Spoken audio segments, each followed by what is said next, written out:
and support each other.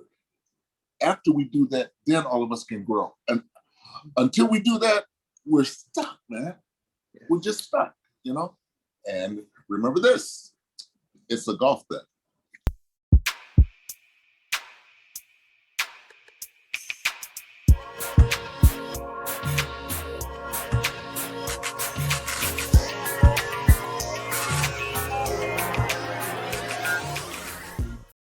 Hello, everybody. Thank you so much for joining us. We are here with episode number 2, season 1 of TAPTV. Hi, Dr. Sir. How are you? What's going on, Lady A? How you doing today, man? I'm excited about today's and our guest that we have with us. I think this is going to be an awesome conversation.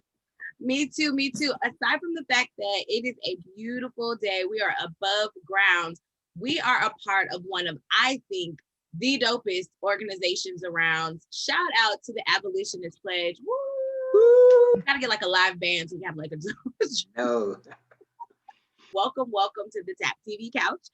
We are an organization of people who believe in freedom. We don't just believe in freedom, we want to do freedom together. And I want to, before we go any further, I want to give you guys the opportunity to join this movement. This is not a moment. This is a movement. We are building forward together, and you can join us. So if you go to the abolitionistpledge.com, you can take the pledge. I've taken the pledge. Sir, have you taken the pledge? I have. I've taken the pledge, and I'm telling you, it doesn't just stop at the pledge, though. We're also, because we understand that economic empowerment is very important if we're going to have a movement. And so Abolitionist Pledge has an empowerment arm called TAP Entrepreneurs, which is what you're viewing today. And with TAP Entrepreneur, we're allowing our allies and our friends to be able to showcase their products, showcase their business, which is what we're going to be doing today. So all you have to do to go to sign in and to reach out to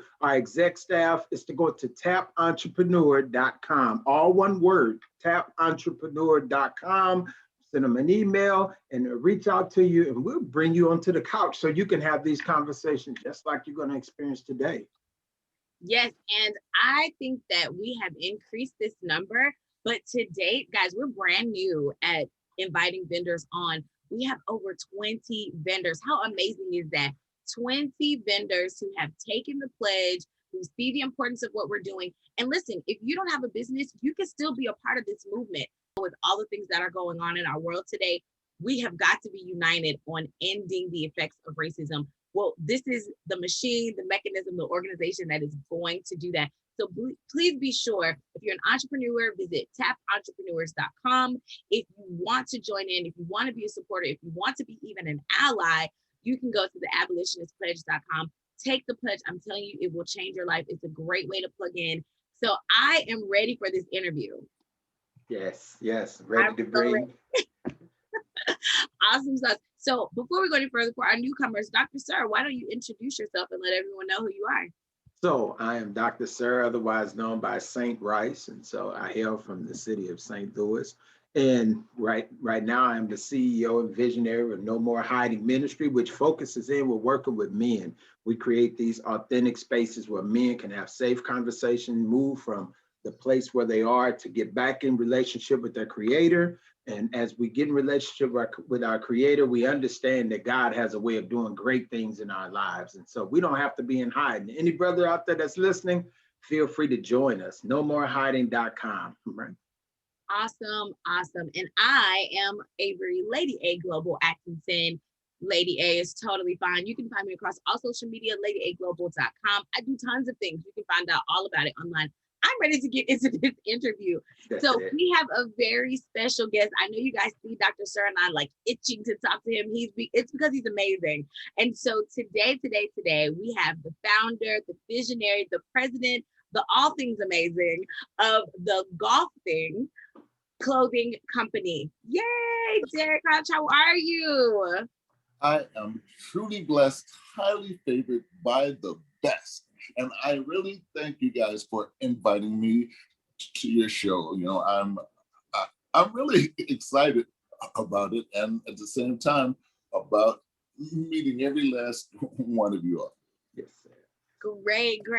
Well, we're gonna start with the basics. As Dr. Sir said, You have an amazing story, and we are honored to give you the platform to share. But before we do that, I want the people to know, what exactly is golfing? I know why I'm excited about it, and we'll get into that in a minute, but please tell us, what is GOLFTHING and how can they find you? GOLFTHING Clothing is a Black-owned golf clothing line that I created by the grace of God. And our site is www.golfthingclothing.com. And remember this, it's a golf thing. I love it. I love it. I love it. And I have got to ask you, I mean, we're going to get into the statistics of people of color, Black folks playing golf and the history of it and the impact. We're going to get into that later. But how did you come up with this concept of GOLFTHING? Like, what made you feel like I have got to put this company out there?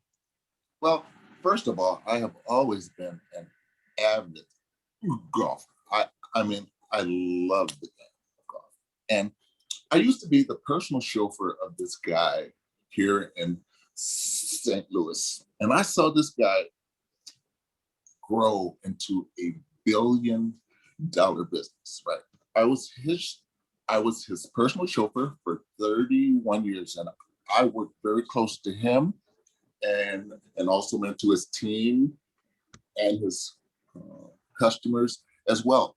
And, you know, me being an avid golfer, I'm the kind of golfer, I don't just, want to go out there and play good.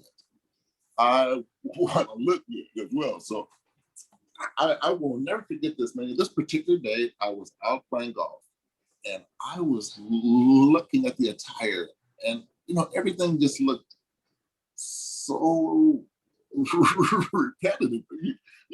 It's like everybody has the same thing, right? And I'm like, man, I'm gonna do something about this. So I am also an artist and I'm a professional musician, right, as well. So I began to sketch, right? And I was happy, man, with the ideas and stuff.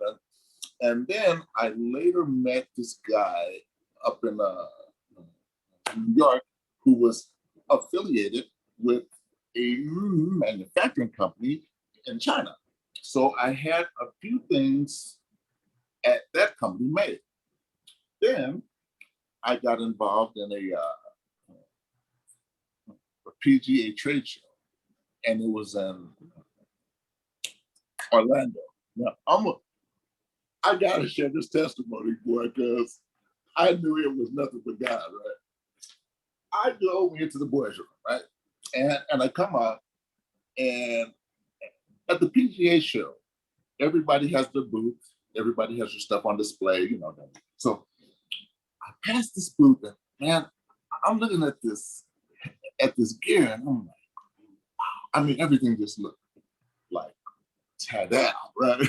So it was these two Asian guys, man, that were behind the booth. So I began to talk to one of the guys when they were standing up, and the other guy, man, he was like sitting at the table. So I started complimenting, man, them and the attire. I said, man, you all really have some very nice gear.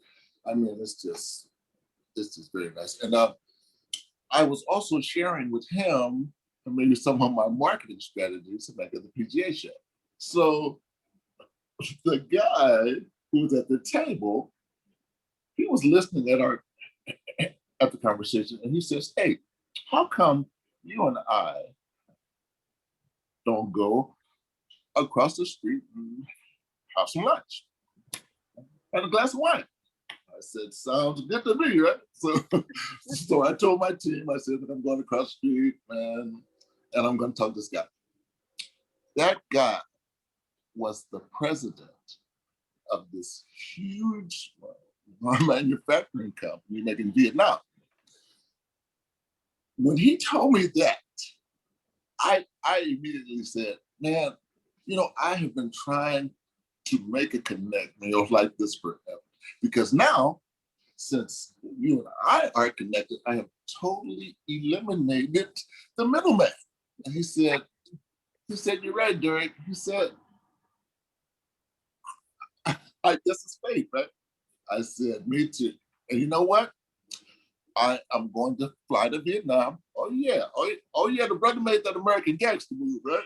That's it. And I'm going to check out the operations, like in the facility. I fly to Vietnam.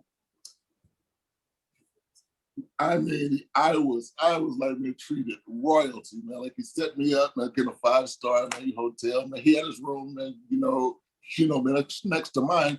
And every day he would have his chauffeur, man, to come to get us. And it's like they would take us, man, to the facilities.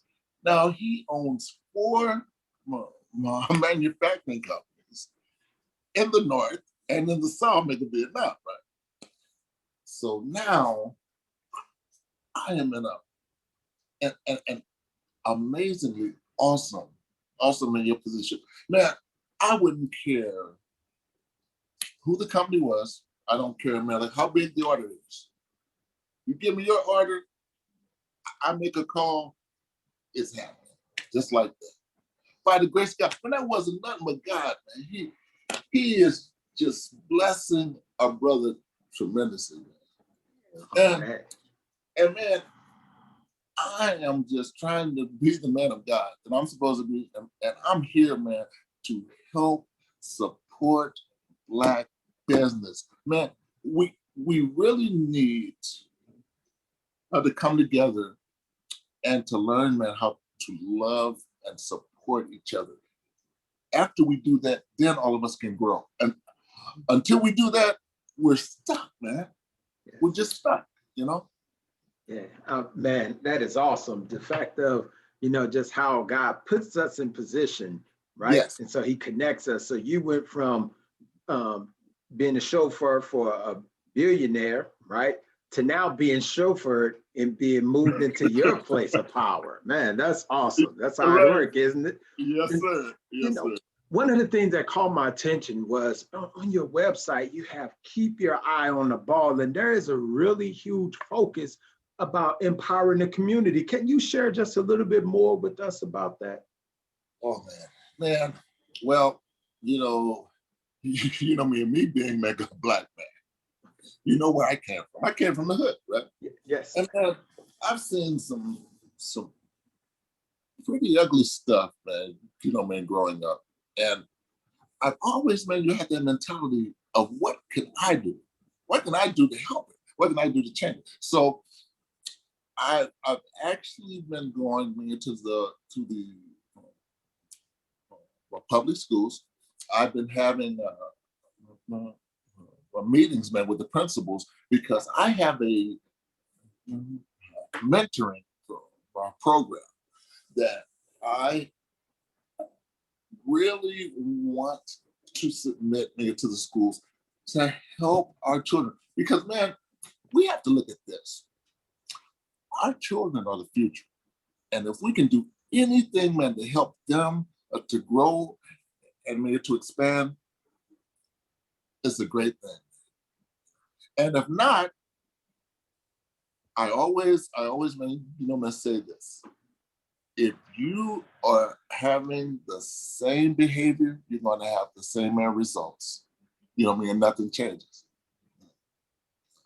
So, man, that's where I'm at on that. Hey, man, we've got to do something, man, or else we're going to keep on going in this vicious circle, man, and it has to stop, Absolutely. And I definitely could not agree with you more, and not to be super extra deep and biblical, but every example of impact that we see generationally happen through mentorship, right? There are 12 different kinds of mentorship that are highlighted in the Bible, and we see where Jesus used the different ones, right? And so I think that mentorship is a great tool to not just captivate the generation, but also captivate the next generation. So I love that you're doing that. Now, with your mentoring program, is there a specific age group that you look at? And what would someone who signs up for your mentoring group, what can they expect as students?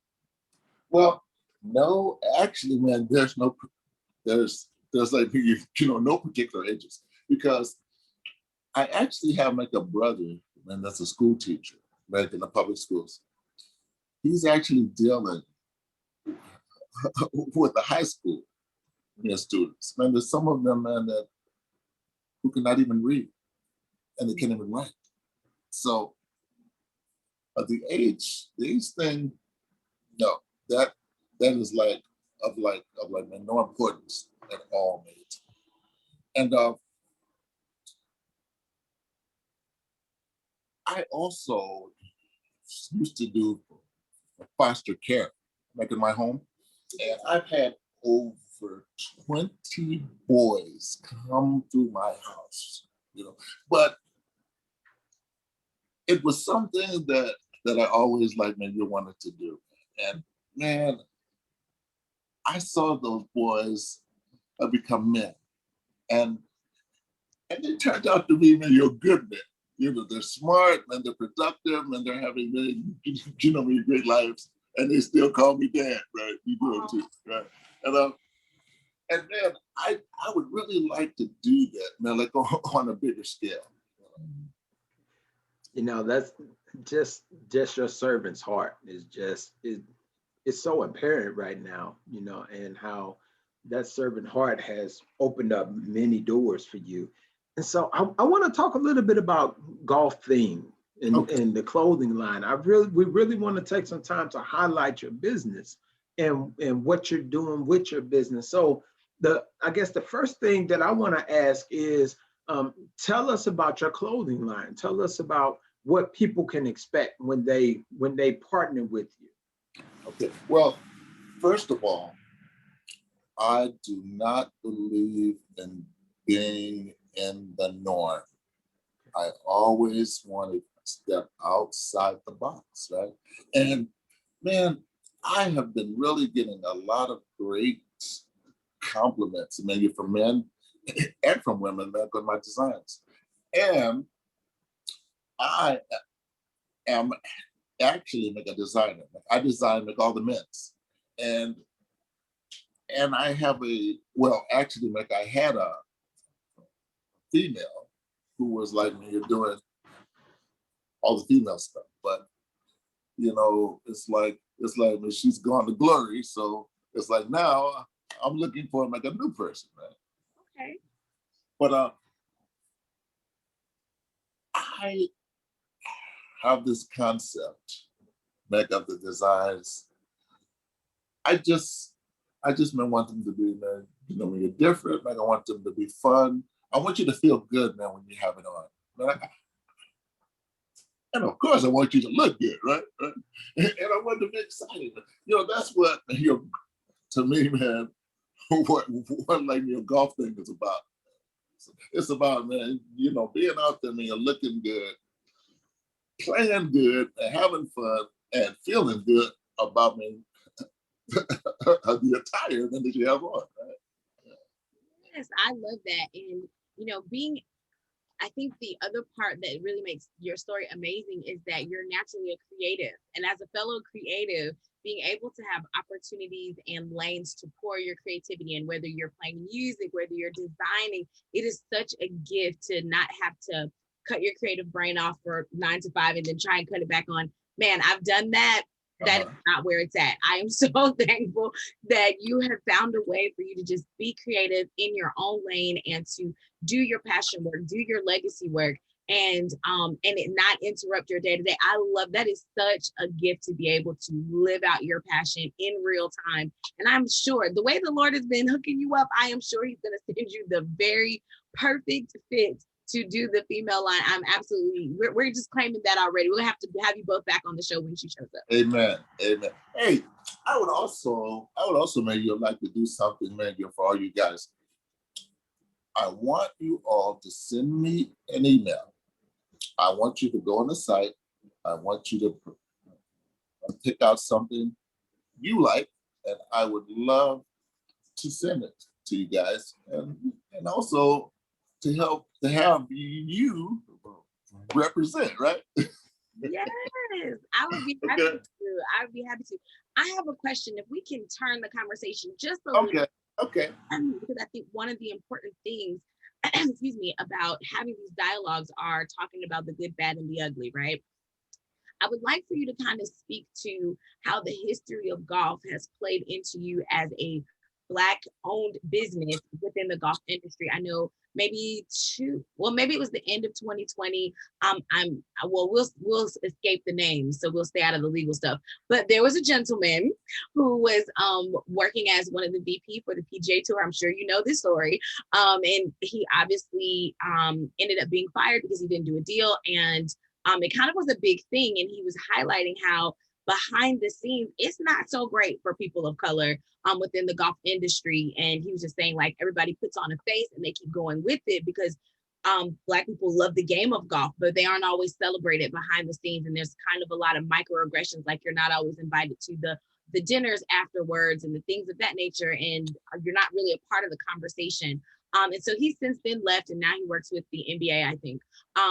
But yeah, can you speak a little bit about kind of the history between Black people and golf and how that plays into the importance of what you're doing now? Well, yeah. You know what? I've actually experienced, spent a little damage, me or myself. And I think the cool thing for me was because of the people I was hanging out with. I mean, I'm hanging out with with the big boys like all the time. And it allowed me to actually, man, to get in that circle and at the same time, network and to build the relationships, man, that I needed. But as of now, I have seen a tremendous change in golf. And I really don't see like a whole lot of that. It's like I have met some of the best people. I'm talking about of like all the diversities, right? On the golf course. But it's good. It's a whole new ballgame now. And boy, I tell you, I have never seen so many Black people playing this game now as I have. Right? A lot. That's awesome. That gives me encouragement for sure. I think golf, tennis, the things that they assume that we don't play, these are Right. things I was exposed to younger. And you're right, like we went from speckles to a couple speckles now. So it's a good thing. It's a good thing. Yeah. I agree. I think my first time going out to play golf was with the executive of the Abolitionist Pledge, which is Mr. John Smith. And he was the first one that took me out and he was like, come on, man, let's go play. And I had a really fun time. I think because former love lifting weights, so I would love to see how far I can hit the ball, but understanding that there's a psychology behind playing golf and being able to control that ball and put it where you want it to go. And so right. as I was thinking about that, I was thinking about the clothing, the golf thing clothing, and where do you want it to go? So currently you're online, right? Yes. So do you have other spaces where a person can physically come in and see your product, or are you planning some things of that nature?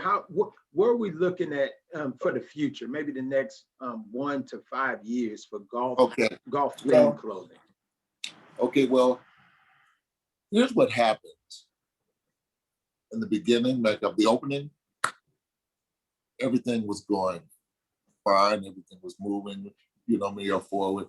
And then here comes the pandemic. Well, it really,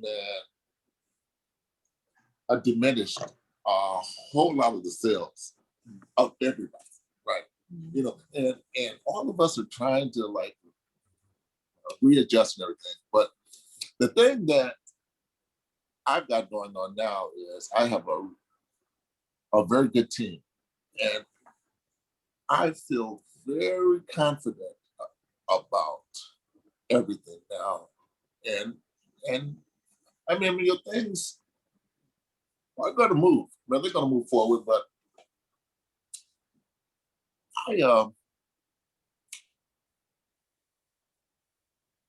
I have some really good man like ideas like on my marketing, and I've heard so many complaints, you know, from people. Well, I would say the golfers man, that were above XX, you know. And man, you know what? That is an amazing market. I've already started on that, right? Because man, in this game, in order for you to succeed, you have to be able to please every customer. Yeah. And you got to do that if you really want to be successful. But you know, my vision is to have golf thing clothing all over the country. You know, you know, man, that's my thing. And I truly believe, man, that it's gonna happen. Absolutely. It's Yes. we need it. It has to happen. And I I often say God never wastes a moment. Meaning everything that happens is a part of the journey to manifesting whatever you've been birthed out of the mind of God to do. And so I cannot imagine that the Lord in his infinite wisdom would have you meet a billionaire that just so happens to be a billionaire that just so happens to, you know what I mean? All for it to not have you be everywhere. It would be reverse logic for you to be able to go international and not be nationally known. And I believe that, you know, it's just a matter of time. And I'm excited that we've connected with you on this side, right? Don't forget us when you I come. know. Don't forget us. Forget you, please stop it. Remember, we love you over here at TAP. Don't forget us. Don't forget. Oh Lord, no. And you know, it's amazing how many times I've heard that. I've heard many, you know, people say, "How do you forget? How do you forget your people? How do you forget people, man, who have shown you love and support? How do you do that?" I don't know, but it happens. I've seen that firsthand. I don't know. But you know what? Just like we took the Abolitionist Pledge, I definitely on my journey, I will take the pledge to, just like you said, I refuse. I can't forget the people who participated in that journey. I do have a question. I'll put you on the spot for a minute. Okay. I actually have two questions. My first question is, how have you been able to balance? You mentioned being a foster parent before. How have you been able to balance family and business, growing, and family obligations and business? And then my second question is, have you taken the Abolitionist Pledge already? Well, I will answer the second one first. Yes, I have, madam. And uh, the first question is, you know, the time that I was like, man, doing the foster care, man, and stuff, man, that was some years back. And now all of my kids, man, like are adults, you know, and they have their families and everything. And so I'm pretty good on that, right? So you know, life moves on, right? And it's just allowing me to do, man, you know what I need to do. And man, I am on a mission. I am on a major mission. And I've actually said a prayer, man, to God. I said, Father, before I leave this planet, I would really like to do something powerful, productive, and something that will put a smile on your face. And I have no doubt he is going to allow that to happen. Yes, sir. That is awesome. You know, I would be remiss if I did not talk about your website. And you go through the history, some of the milestones of golf. and you introduce individuals who are African American. So you start with 1896 and you look at Mr. John Shippen, Shippen, and then 1926, Mr. Robert Hawkins, all the way up to current. Right. So you're not just a golfer, but you're a historian of the golf industry, the golf profession. And so as you were going through and looking at the history of golfing from an African American perspective, how did that impact your life? Wow. Well, to me, it was just like, man, man, some of the stories that I heard, maybe from my parents, man, from my grandparents as I was growing up, man, how life was, man, for the Black. And we have gone through some serious hell, being Black people. Yeah. And, I've always man, had that mentality to do things, man, like a whole lot better and to do things in a productive way, but to make change, man, because I refuse to allow myself or my family to ever go through that again. But even now, we see maybe a little bits and pieces of it. Well, you know what? We have to continually stay prayed up. We have to trust God, and we have to believe that, it is going to get better. I believe that. Yes, sir. And